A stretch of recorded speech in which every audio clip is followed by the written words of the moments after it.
법원이 국민의힘 비상대책위원회 효력을 정지해달라는 이준석 전 대표의 가처분 신청을 받아들여서 주호영 비대위원장의 직무를 정지했습니다.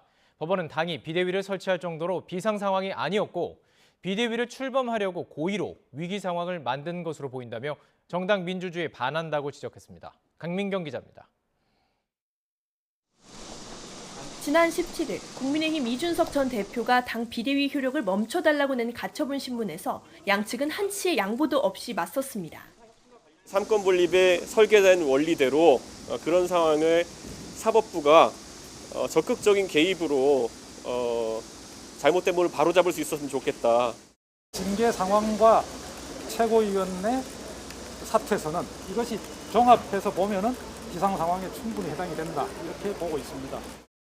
일주일 넘게 숙고하던 법원은 결국 이 전 대표의 손을 들어줬습니다.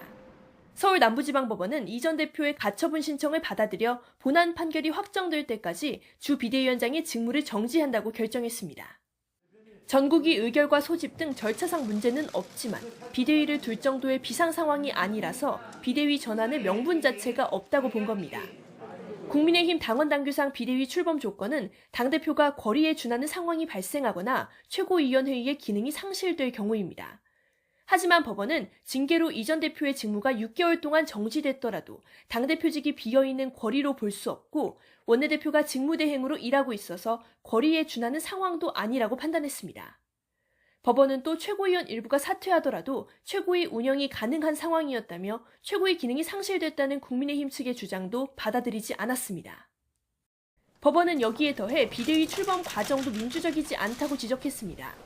당원이 선출한 당대표가 반대하는데도 최고위가 비대위 출범을 추진한 건 결과적으로 당원의 의사를 반영하지 않은 행동이라고 본 겁니다.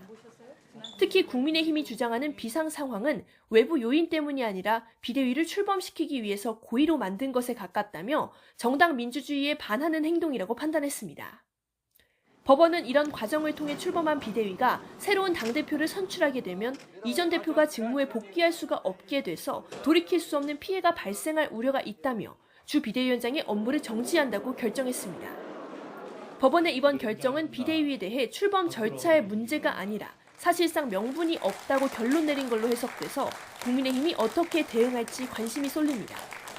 YTN 강민경입니다.